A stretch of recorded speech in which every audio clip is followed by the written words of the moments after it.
여러분 추석 명절을 좀 잘 보내셨습니까?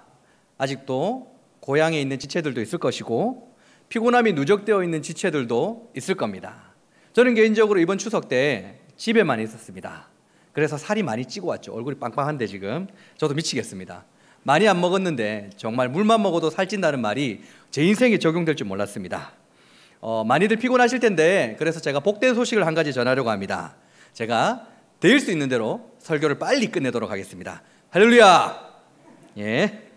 우리는 지난주일 또다시 여호와의 목전에서 악을 행하는 이스라엘을 보며 이들의 신앙을 우리가 의심해보는 시간도 가졌습니다.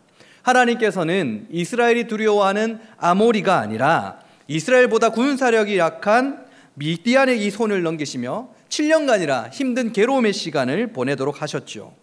이스라엘의 괴로움이 극에 달했을 때 드디어 그들은 하나님께 부르짖게 되었고, 드디어 하나님께서는 그 포도주 틀에서 밀을 타작하고 있는 기드온을 부르시는 장면을 우리가 보게 되었습니다.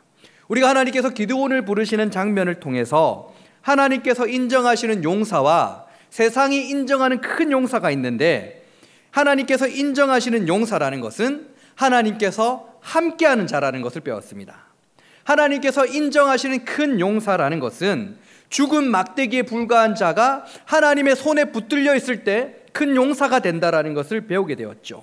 죽은 막대기에 불과한 기드온의 인생이 하나님의 손에 쥐어져 있을 때, 하나님의 손에 있을 때에 그는 큰 용사로 쓰임을 받을 수 있게 되었다는 것입니다. 오늘은 이렇게 기드온을 부르신 후에 그의 삶을 붙드시는 사사기 6장 25절에서 40절까지의 말씀을 살펴보면서 하나님께서 붙드시는 그 삶의 시작은 어떻게 시작하게 되는 것인가, 그리고 하나님께서 붙드시는 삶이라는 것은 과연 어떤 것인가, 이것을 한번 알아보는 시간을 가지도록 하겠습니다. 그렇다면 먼저 하나님께서 붙드시는 그 삶의 시작은 어떻게 되는 것인가, 이것을 한번 알아보도록 하겠습니다. 하나님은 포도주 틀에서 밀을 타작하는 기드온을 부르셨죠. 기드온은 애굽에서 우리를 인도하신 그 기적을 베풀어 주신 하나님께서 이제는 우리를 버리셨다라고 하나님께 투정을 부립니다. 아마도 기드온의 말처럼 하나님이 자신을 버리셨다, 자신들을 버리셨다라는 이 말은 아마도 이스라엘 전체의 의견이었던 것 같아요.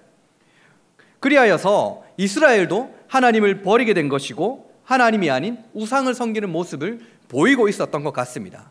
어디서 확인할 수 있습니까? 바로 기드온의 집에도 바알의 제단과 아세라의 그 상이 있다라는 것을 우리가 볼 수 있는 것이죠.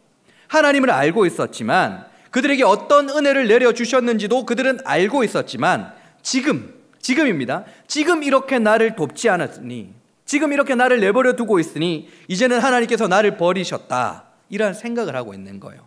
그래서 그들은 하나님을 섬기지 않았습니다. 그래서 그들은 하나님을 믿지 않았다라는 것입니다. 이런 기드온을 부르시는 거예요. 이런 기드온을 부르시며 너는 내 손에 쥐어진 막대기와 같은 삶을 살라라고 말씀하신 겁니다. 그리고 이제 다시 하나님께서 말씀하시는 거죠. 오늘 읽었던 이 본문 말씀인데 6장 25절과 26절의 말씀을 한번 자세히 보도록 하겠습니다. 어떤 말씀을 하나님께서 하시는지 6장 25절과 26절의 말씀입니다. 제가 읽습니다. 그날 밤에 여호와께서 기드온에게 이르시되 네 아버지에게 있는 수소 곧 7년 된 둘째 수소를 끌어오고 네 아버지에게 있는 바알의 제단을 헐며 그 곁에 아세라 상을 찍고 또 이 산성 꼭대기에 네 하나님 여호와를 위하여 규례대로 한 제단을 쌓고 그 둘째 수소를 잡아 네가 찍은 아세라 나무로 번제를 드릴지니라 하시니라. 아멘. 하나님께서 기드온에게 뭐라고 하십니까? 바알의 제단을 헐며 그 곁에 아세라 상을 찍어버려라라고 말씀하시는 거예요. 기드온 집안에 있는 우상 숭배를 파괴하라라는 것이죠. 그러나 이 장면은 하나님이 단순히 기드온의 우상 숭배만을 깨뜨리고 있는 장면이 아닌 거예요. 우리가 방금 읽었던 25절과 26절에는 정말 깊은 영적인 의미가 담겨져 있습니다. 여기는 놀라운 영적인 의미가 숨겨져 있어요. 이거 대단한 건데 발견한 제가 대단한 것 같습니다. 자, 7년 된 둘째 수소를 번제로 드리라고 하죠. 여기에 놀라운 의미가 있다고요. 여러분, 여기서 7년이라는 어떤 의미가 있을까요? 7년. 하나님께서 이스라엘을 미디안의 손에 넘기신 그 기간이 7년인 것입니다. 6장 1절이죠. 이스라엘 자손이 또 여호와의 목전에 악을 행하였으므로 여호와께서 7년 동안 그들을 미디안의 손에 넘겨주시니, 그러므로 7년이란 기간은 이스라엘의 죄를 말하는 거예요. 이스라엘의 제약의 기간을 말하는 것입니다. 그리고 이제 둘째 수소죠. 7년 된 둘째 수소인데, 먼저 수소는 무엇입니까? 제사 때 바쳐진 제물인 것이죠. 그렇다면 왜 첫째가 아닌 둘째일까요? 지금 첫째 수소가 아니잖아요. 그죠? 둘째 수소라고 정확하게 말하고 있습니다. 성경을 보면 둘째는 첫째를 대신한다라는 의미를 가지고 있다는 것을 볼 수 있습니다. 우리가 계대 결혼을 보면 첫째가 결혼을 해서 아이를 낳지 못하고 죽어버리면 어떻게 되죠? 둘째가 형수를 취하여 자녀를 낳고 그 자녀를 첫째의 자녀로 인정하게 됩니다. 이게 계대 결혼인 거지 않습니까? 그런데 더 놀라운 것이 있습니다. 더 놀라운 것은 고린도전서 15장 45절입니다. 15장 45절에서 49절까지 제가 읽습니다. 기록된 바 첫사람 아담은 생령이 되었다 함과 같이 마지막 아담은 살려주는 영이 되었나니 그러나 먼저는 신령한 사람이 아니요 육의 사람이요 그 다음은 신령한 사람이니라. 첫사람은 땅에서 났으니 흙에 속한 자이거니와 둘째 사람은 하늘에서 났느니라. 무릇 흙에 속한 자들은 저 흙에 속한 자와 같고 무릇 하늘에 속한 자들은 저 하늘에 속한 이와 같으니 우리가 흙에 속한 자의 형상을 입은 것 같이 또한 하늘에 속한 이의 형상을 입으리라. 아멘. 자, 지금 고린도전서 15장의 말씀을 지금 읽어드렸는데 누구와 누구를 비교하고 있는 것이죠? 아담과 예수님을 지금 비교하고 있는 것입니다. 아담을 지금 첫사람이라 하고 예수님을 지금 둘째 사람이라고 하죠. 아담을 첫사람, 육에 속한 사람, 흙에 속한 사람, 다른 말로 땅에 속한 자라고 하고 예수님을 둘째 사람, 신령한 사람, 하늘에 속한 이라고 말씀하며 비교하고 있는 것입니다. 여러분, 사실 첫사람 아담은 하나님의 형상으로, 하늘에 속한 형상으로 이 땅에서 창조되었던 것이죠. 그런데 그의 범죄로 말미암아 이 하늘에 속한 형상을 잃어버리게 되었던 것입니다. 그래서 하나님은 첫사람 아담을 통해서 이루려고 했던 모든 일들을 둘째 사람이신 예수 그리스도께서 대신 이루도록 하셨다라는 것입니다. 둘째 사람 예수 그리스도는 첫사람 아담이 이 땅에서 보여야 할 하늘에 속한 모든 형상들을 대신하여 보여주셨던 것이죠. 이처럼 둘째라는 것은 첫째를 대신한다라는 의미를 가지고 있습니다. 대신. 그렇다면 이 모든 것들을 종합하면 7년 된 둘째 수소는 어떤 영적인 의미를 가지고 있는 것입니까? 이스라엘의 죄를 대신 짊어주는 제물, 우리의 죄를 대신 짊어지시는 예수 그리스도. 하나님께서는 7년 된 둘째 수소를 통해서 우리를 구원하시는 예수 그리스도의 이야기를 하고 계신 거예요. 이스라엘의 죄가 무엇이며 그 죄를 도말하실 예수님에 대해서 지금 말씀하시는 겁니다. 대단하죠? 여러분, 대단하게 생각해야 됩니다. 아무도 이런 설교 들을 수 없어요. 잘 보세요. 하나님은 7년 된 둘째 수소를 제물로 바치는 일과 더불어서 어떤 일을 행하라고 합니까? 기드온의 집에 있는, 아버지의 집에 있는 우상들을 파괴하라는 말씀을 이어서 하고 계십니다. 기드온은 하나님의 말씀대로 바알의 제단을 헐며 아세라의 상을 찍어버리는 일을 하게 되어지는데, 그렇게 하려고 했는데 그의 아버지의 가문과 그 성읍 사람들을 두려워했기 때문에 감히 낮에 행하지 못하고 그는 밤에 행했다라고 말하고 있습니다. 기드온의 두려움 때문에 그 우상들을 파괴하는 일을 낮에 하지 못하고 밤에 행하게 되었고, 결국 다음 날이 이르러서야, 아침에 되어서야 기드온이 한 일들이 사람들에게 발각되어지는 장면이 이어서 나오게 되는 것입니다. 그런데 잘 보세요. 이것은 기드온의 두려움이며 기드온의 치부입니다. 그럼에도 불구하고 이 기드온의 치부를, 이 기드온의 연약함을 성경에서 기록한 것은 어떤 이유가 있기 때문이라는 거예요. 아무런 이유 없이 하나님께서는 이 기드온은 이렇게 약한 자라는 것을 보여주시기 위해서, 기만하시기 위해서 이런 장면을 보여주시는 게 아닙니다. 기드온은 자신은 의도하지 않았지만 성경은 이 장면을 통해서 완벽한 예수 그리스도의 등장을 우리에게 보여주는 거예요. 성경은 이 일을 통해서 이스라엘의 영적 암흑기를 걷어낼 빛 대신 예수 그리스도의 등장을 위한 완벽한 무대장치로 지금 사용하고 있다는 것입니다. 여기서도 지금 예수님의 이야기를 하고 있는 거예요. 하나님께 붙들리는 삶이라는 것은 그 무대에 이처럼 예수님을 모시는 것을 말한다는 거예요. 여러분, 우리는 자주 고백합니다. 나는 하나님께 붙들린 삶을 살아가고 싶습니다. 나는 하나님의 손에 붙들린 자가 되고 싶습니다라고 고백을 하면서도 우리의 삶이 그렇게 잘 되지 않는 이유가 뭔지 아십니까? 그 무대 중앙에 무대의 주인공으로 예수님이 아닌 자신을 자꾸 세우기 때문이에요. 예수님을 세우지 않고 자기 자신을 세우기 때문에 하나님께 붙들린 삶이 아니라 자신이 주인공이 된 삶, 창세기를 통하여 말하면 스스로 하나님이 된 그 삶을 살아가더라는 것입니다. 자, 오늘 본문도 봅시다. 사사기 6장 36절 이하입니다. 기드온이 하나님께 표적을 구하는 장면이 나오죠. 기드온이 하나님께 여쭈되 주께서 이미 말씀하신 같이 내 손으로 이스라엘을 구원하시려거든 보소서 내가 양털 한 뭉치를 타작마당에 두리니 만일 이슬이 양털에만 있고 주변 땅은 마르면 주께서 이미 말씀하신 같이 내 손으로 이스라엘을 구원하실 줄 내가 알겠나이다 하였더니. 아멘. 지금 이스라엘의 구원을 위한 무대가 지금 장만되었습니다. 만들어졌던 것이죠. 그런데 그 무대 중앙에 지금 기도는 누구를 올려놓고 있는 중입니까? 36절과 37절 방금 읽었던 이 구절에서 두 번이나 자기 자신을 올려놓고 있다는 것을 보게 되는 것이죠. 내 손으로 이스라엘을 구원하시려거든 내 손으로 이스라엘을 구원하실 줄 내가 알겠나이다. 하나님께 부름을 받은 기드온이 하나님께 붙들린 삶을 살지 못하는 이유, 그 선명한 이유가 무엇입니까? 바로 무대 자신, 그 무대 중앙에 자기 자신이 세워져 있기 때문이라는 것입니다. 여러분, 저는 설교자입니다. 그죠? 저는 설교하는 사람입니다. 하나님의 말씀을 전하는 사명으로 살아가는 사람이에요.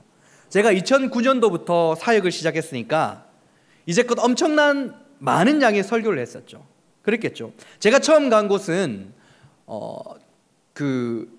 얼마 이제 개척교회였기 때문에 사람들이 작았어요. 담임 목사님과 저 2명밖에 없었습니다. 담임 목사님이 휴가를 가시면 제가 일주일에 몇 번 설교를 한 줄 아세요? 제가 최대한 셀러 보니까 15번을 설교하더라고요. 일주일 동안. 그러니까 무슨 많아요. 모교, 어머니 기도회 조그만 것부터 시작해서 주일 설교까지 세어보니까 15개를 설교하더라고요. 그러니까 지금까지 엄청난 설교를 제가 했다라는 것입니다. 그런데 이게 너무 설교를 많이 했다라는 게 너무 하나님께 받은 은혜인데, 그런데 어느새 설교를 하면서 사람들의 얼굴 표정을 살피기 시작해요. 지금 지용이가 지금 뭐 하고 있는 것이지? 저기서 고개를 숙이고 있는데 휴대폰을 보는 것인가? 아니면 내 말을 지금 마음에 담아두는 것인가? 이런 걸 막 생각하는 거예요. 이게 좀 이상해지는 겁니다. 그리고 평가에 대해서 자꾸 귀를 기울이려고 해요. 아니, 설교가 좀 좋았다고 하면 너무 기분이 좋아서 막 여보 설교 좋았어 라고 얘기하고 있고, 좀 이렇게 보다가 얼굴 표정이 안 좋으면 내가 또 제대로 못했구나, 이런 낭망하는 마음.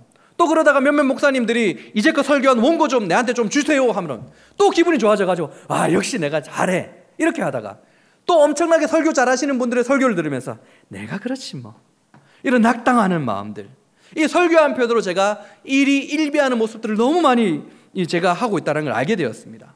여러분, 제가 왜 평가에 대해서 이렇게 귀를 기울인지 아십니까? 여러분, 놀랍게도 이래봬도 제가 신대원 다닐 때요 설교학 수업이 있었는데, 이 설교학 수업은 사람들 앞에서 설교하는 거예요. 교수님의 평가와 신대원 원우들의 평가가 있었습니다. 그런데 교수님의 평가와 신대원들의 평가가 다를 수가 있거든요. 제가 동시에 1등을 한 사람이에요.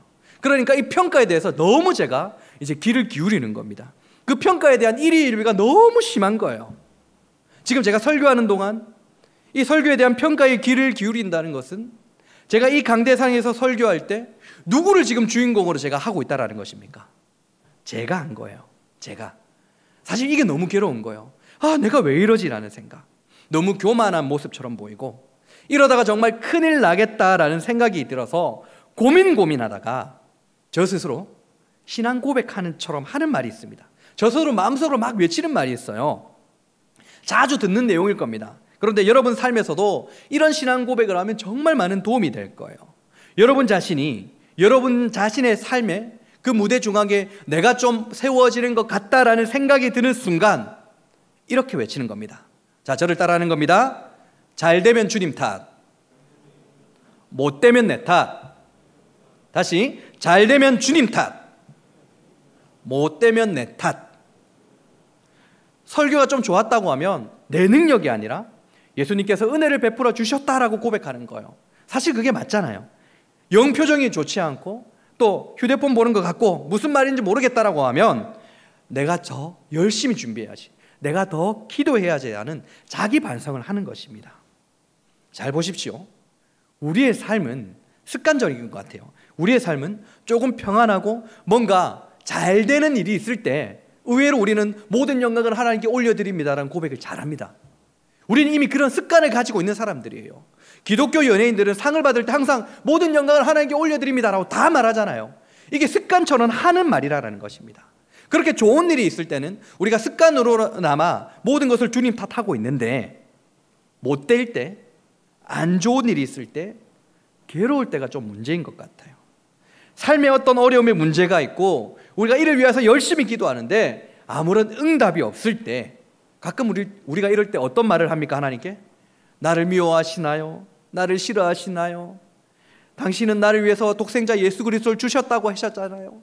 내가 구원받은 자라면서요, 하나님 나의 아버지라면서요, 이제는 나의 아버지가 아니신가요?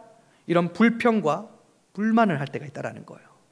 예배당에 나왔을 때도, 하나님께 예배하는 그 순간에도 하나님께 온 마음을 다하여 온 뜻을 다하여 내가 예배하겠노라고 다짐하는 것이 아니라 이 안에 하나님에 대한 불평과 원망이 가득한 채에 그냥 그 자리에 앉아 있는 겁니다.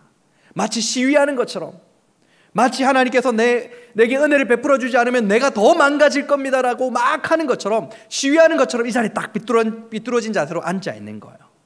이게 기도원과 똑같다는 겁니다. 마치 기도원이 애굽에서 우리를 인도하신 그 하나님께서 이제는 나를 버리셨다, 우리를 버리셨다라는 고백을 하는 것과 마찬가지의 모습이라는 것입니다. 여러분 잘 봅시다. 하나님께서 이스라엘을 미디안의 손에 넘기신 것은, 이스라엘은 하나님께서 자신들을 버리셨다라고 느끼는 그 이유가 무엇일까요? 하나님 탓일까요? 아니면 이스라엘 탓일까요? 이스라엘 자손이 또 여호와의 목전에 악을 행하였으므로 여호와께서 7년 동안 그들을 미디안의 손에 넘겨주시니, 누구 탓입니까? 이스라엘 탓인 거예요. 내 탓인 거예요. 상황에 따라서 틀릴 수도 있습니다.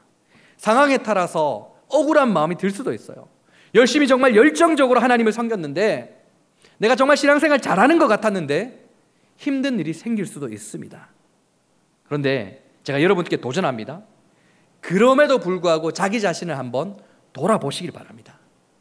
그럼에도 불구하고 내 탓을 한번 해보시길 바랍니다. 여러분, 내 탓을 하는 그 자리가 어딘 줄 아십니까? 내 탓, 내 잘못이라고 고백하는 그 자리가 바로 하나님의 도우심을 구하는 자리, 하나님께 부르짖는 자리, 하나님께 전심으로 기도하는 자리가 될 것입니다. 내 탓을 하며, 내 삶을 돌아보며 나의 탓을 하며 하나님의 도우심을 구할 때 우리는 다시 우리 삶의 중심에 예수 그리스도를 주인공으로 모시는 하나님께 붙들린 삶을 살아가게 되는 것입니다. 그때부터 차곡차곡 하나님께서 승리하게 하시는 그 인생을 살아갈 수 있음을 믿음으로 고백합니다. 더 나아가서 하나님께 붙들린 삶이라는 것은 하나님께서 주신 것들이 있죠. 하나님께서 주신 것들로 만족하는 인생을 말하는 것입니다. 사사기 6장 34절과 35절을 보도록 하겠습니다. 6장 34절과 35절. 여호와의 영이 기드온에게 임하시니 기드온이 나팔을 불매 아비에셀이 그의 뒤를 따라 부름을 받으니라. 기드온이 또 사자들을 온 므낫세에 두루 보내매 그들이 모여서 그를 따르고, 또 사자들을 아셀과 스불론과 납달리에 보내매 그 무리도 올라와 그를 영접하더라. 아멘. 지금 제가 방금 전에 두 구절을 읽어드렸는데 여러분 여기서 이상한 점을 찾으셨습니까? 기드온에게 여호와의 영, 성령께서 임하셨습니다. 그래서 기드온이 나팔을 불자 아비에셀이 그의 뒤를 따랐다라고 하죠. 아비에셀은 므낫세 지파의 한 작은 종족입니다. 24절에서 말하는 아비에셀 사람들을 말하는 거예요. 하나님께서 기드온에게 허락하신 것은 바로 이 아비에셀 사람들인 것입니다. 그런데 기드온이 보기에는 뭔가 좀 모자랐던 것 같아요. 그가 사자들을 온 므낫세에 두루 보내어 사람들을 모았습니다. 그럼에도 불구하고 또 모자란 것 같아서 사자들을 아셀과 스불론과 납달리에 보내서 사람들을 또 모으기 시작했다라는 겁니다. 하나님께서 기드온에게 허락하신 것은 아비에셀 사람들인데 말입니다. 여러분, 하나님께서 내게 주신 것, 우리에게 주신 것은 모자람이 있을까요? 아니면 완벽할까요? 여러분에게 주신 은혜가 모자란 은혜입니까? 완벽한 은혜인 것입니까? 하나님께서 우리에게 허락하신 그 은혜라는 것은 모자람이 없는 완벽한 것들입니다. 내가 가장 은혜를 받을 만한 상황이고, 내가 가장 은혜를 받을 장소이고, 환경들을 지금 하나님께서 만드신 거예요. 그런데 자꾸 우리 눈에는 이것이 모자라 보인다는 것입니다. 자꾸 모자라 보이기 때문에 하나님께 더 주세요, 더 주세요, 때로는 나의 힘으로 더 채워 넣기도 한다라는 것입니다. 자, 이때에 하나님께서 어떤 일을 하시는지 한번 봅시다. 조금 많이 길지만 한번 보도록 하겠습니다. 사사기 7장입니다. 7장 2절에서 8절까지인데 제가 읽어드릴 테니까 여러분 한번 잘 보시길 바랍니다.